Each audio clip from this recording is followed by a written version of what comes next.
Good evening and welcome. It is March the 12th, 2025. It's a little over 6:15 p.m. Cameroon time. News time on Canal International Broadcasting, of course, live from Douala. First up, Gladys Ambondibang with the headlines.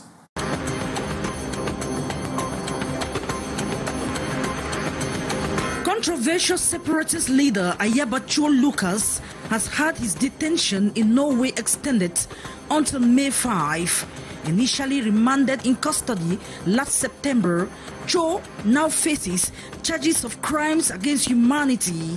The Oslo court handling the matter justifies the extension by citing concerns over his potential escape or evidence tampering.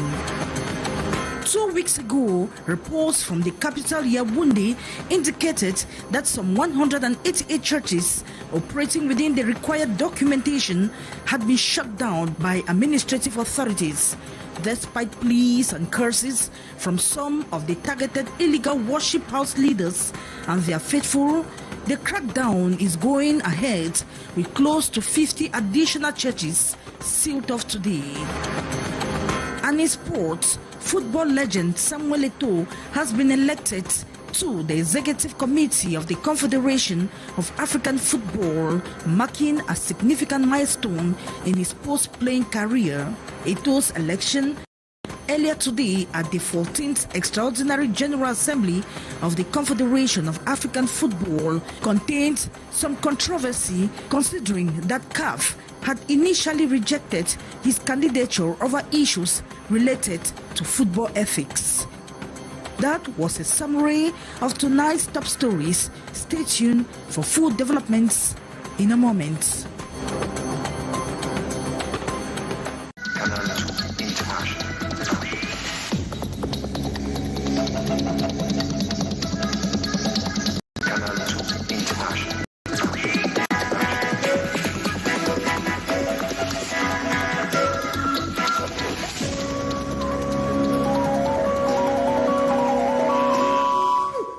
Thanks once again for tuning in, and let's kickstart this edition and set it in motion from Norway, where the district court in Oslo has decided to extend Lucas Ayabacho's detention up until May 5, 2025, citing risks of his escape as well as threats of manipulating the evidence they have already got. The court decided to maintain charges of crimes against humanity against the Anglophone separatist leader. Kejang Henry Atembe reports. In a significant turn, the Oslo District Court has extended Lucas Ayabacho's detention until May 5, 2025, following a critical hearing on March 10. The separatist leader, arrested in September 2024, was planning to flee to England before his capture, but remains a high flight risk and has been denied bail once again. Ayaba, head of one of the largest separatist groups fighting for the independence of Cameroon's English-speaking regions, is charged with inciting crimes against humanity and funding secessionist violence. Norwegian authorities say they have uncovered a massive trove of evidence, including over 1 million WhatsApp messages and critical documents linking him to a global separatist network. The decision to extend his detention is a major blow to separatist factions, signaling a determined effort to dismantle international funding for violent movements. With 4 extensions since his arrest, Ayaba remains behind bars as authorities tighten restrictions on his visits and correspondence. Prosecutors warned that releasing him would jeopardize the investigation, citing the risk of evidence destruction and potential interference. Ayaba's role in orchestrating violence in Cameroon's conflict-ridden northwest and southwest regions has made him a central figure in the Ambazonian Governing Council. If convicted, he could face up to 21 years in prison, a dramatic conclusion to a case that could have far-reaching implications for separatist movements worldwide. Meanwhile, administrative authorities in the Yaoundé 2 district have begun shutting down 58 churches considered unauthorized and thus illegal. The crackdown, which started earlier this Wednesday, is in line with instructions from the Ministry of Territorial Administration for all churches operating without due authorization to be shut down. Here's Ate Bonaventure reporting from Yaoundé. No prayer service this Wednesday in this revival church in the midst of homes. We are in Nkom Kana neighborhood in the Yaoundé 2 municipality. Not far from here is this other revival church around Marché 8e. Here, the administration have sealed the church because of lack of appropriate documents. The occupants are not happy. As these people have come with an evil heart, Lord, arise and do your work. Arise! The God of the ways the battle. Some of these churches have authorization numbers of legalized religious institutions written on their signboards, but the administration reiterates that one authorization cannot serve two denominations.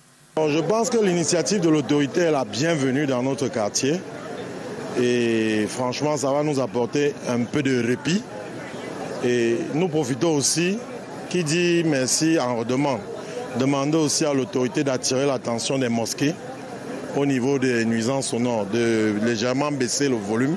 Other structures are operating in dangerous and unprescribed areas. The civil administrator accuses the sealed churches of noise pollution, public disorder, and manipulation, terming some of their practices as ungodly. Nous sommes à 49 déjà mises sous scellé et la difficulté que nous rencontrons se situe particulièrement au niveau des églises qui fonctionnent dans les domiciles. Nous avons également une certaine difficulté relativement à certains lieux qui ne sont pas, disons, dans les zones qui ne sont pas situées dans les zones constructibles. Nous nous sommes battus pour quand même sensibiliser une fois de plus. The leaders of the sealed churches are thus called upon to respect the law or face the consequences. And now 24 hours after a devastating fire engulfed the Ndokpasi market in the Douala 3 municipality, traders are still reeling from the destruction that left over 20 shops in ashes. Cynthia Latte captures the aftermath of that inferno and notes in passing that the cause remains unknown. At the site of the fire incident at the Ndokpasi market in Douala this Wednesday afternoon, traders are clearing the debris as smoke continues to rise from the area. The flames devastated about 22 shops in this market located in Douala 3 subdivision yesterday morning. This clothing shop owner couldn't save anything from her shop due to the violent flames. Tears. I don't know how to start all over. Like her, many continue to count their losses. Other unaffected shops remained closed today in solidarity with the victims. The combined efforts of firefighters, the municipal police, and local residents helped to limit the damages in the environment. Personally, I can't explain what caused the fire but when it broke out, there was no electricity, so the hypothesis of an electric shock is unlikely. Another vendor who narrowly escaped the raging flames can't stop thanking the heavens as she sympathizes with her peers.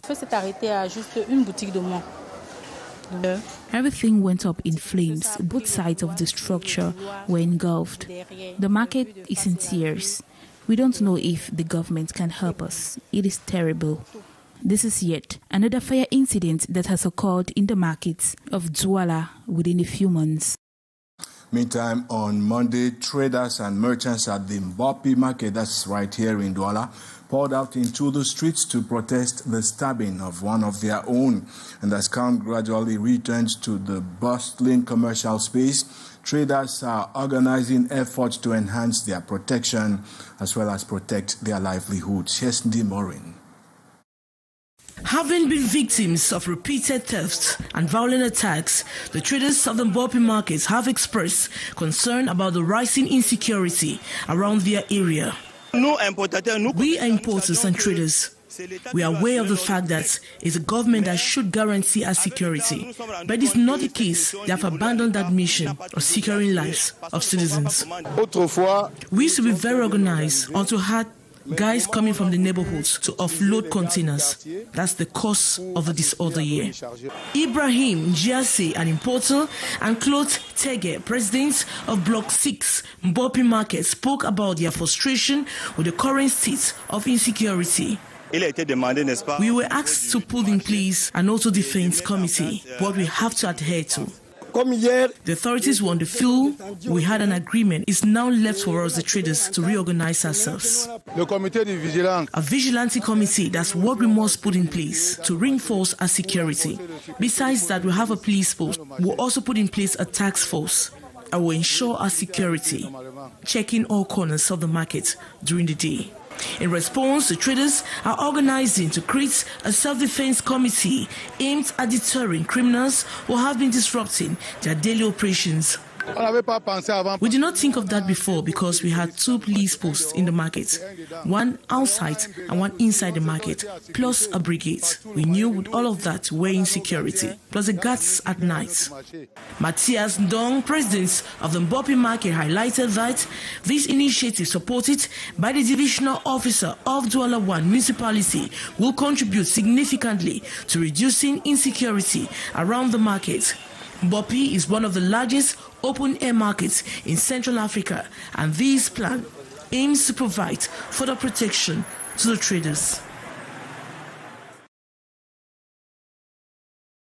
And let's now head back to the capital, Yaoundé, where members of parliament have been expressing their condolences to the Minister of Scientific Research and Innovation following the brutal killings on the 2nd of March of 2 researchers and their guide at Sulde-Roa, that's in the far north region of Cameroon. The MPs visited Minister Madeleine Twente Tuesday after the opening session of parliament. Hyacinth Chia reports. A gesture and a symbol touched by the tragedy from the west region of Cameroon are here to express their compassion to the Minister of Scientific Research and Innovation. The pain is vivid since the atrocious death of researchers Frederic Numsi, Bienvenu Bello, and their driver Umaru Kabali, burnt alive in the far north region. On this day of mourning, the nation's elected officials stand by the wounded scientific community. After the opening ceremony of this session, the whole MP from the West region decided to come here to give the encouragement to Madam the Minister of the Research and all the collaborators after this event which happened in the far north of our country. So it is very important for us after this to know what happened exactly and let the Cameroonian know that the situation we are living now is not good. It is very difficult, and then we have to take our heart down. Minister Madeleine Twente, visibly moved, says she is touched by this mark of solidarity, finding precious comfort in this visit. Vraiment, je suis très touché parce que vous avez compris que ça me prend les tripes. To record that on March 2nd, 2025, the researchers had gone to the far north region to pursue their work on access to drinking water in the Mandara Mountains, but their mission was tragically interrupted. They were reduced to ashes alongside their driver. Difficult to swallow the barbaric action. Now, if you can recall, in yesterday's edition of the news, we briefly reported on the dismantling by the police of 2 suspected murder gangs who had been operating at Sikum, located in the Sanaga Maritime of the Littoral region. A reconstruction of the event Tuesday unveiled the criminals' operational methods. D. Maureen has a flashback. With the use of a machete, a slingshot, and a cloth to stifle the victims' screams, these men managed to overpower their victims in the bush of Sinkum and steal their motorcycles along the the national route number 3. A month after the discovery of several skeletons and the body of Thomas Bihei, the arrested suspects returned to the crime scene. The reenactments of the events conducted by the Regional Directorate of the Judicial Police of the Littoral revealed the operationality methods of these alleged murderers. 4 locations where these suspected killers operated have been identified. Commissioner Asen Esono reassures the population. Ils ont été interpellés de même leurs receleurs. Les enquêtes se poursuivent afin d'interpeller tout receleur éventuel et toute personne ayant été mêlée à cette enquête. These 2 arrested gangs are believed to be responsible for the 4 murders in these parts of the Sanaga Maritime Division. Nous sommes immédiatement descendus sur le terrain pour non seulement apaiser les familles, et prendre des mesures. Investigations are ongoing and these suspected criminals will be presented to the public prosecutor and brought before justice. And about close to 35 minutes after 6 p.m., let's talk sports. And that's because in a significant step at the 14th Extraordinary General Assembly of the Confederation of African Football, CAF, earlier today in Cairo, Egypt, Samuel Eto'o was elected by acclamation to the Executive Committee. The former Cameroon striker's election follows a contentious past, as CAF had initially rejected his candidacy due to ethical violations. However, the Court of Arbitration for Sport ordered his reinstatement. Despite past controversies, Eto'o's influence within the continent's football leadership remains undeniable. He succeeds his compatriot Seydou Mbonjoya on the committee, and analysts say his next challenge will be balancing his iconic status with the governance demands of African football. Meanwhile, Patrice Motsepe also conserved his post as CAF president for the next 4 years.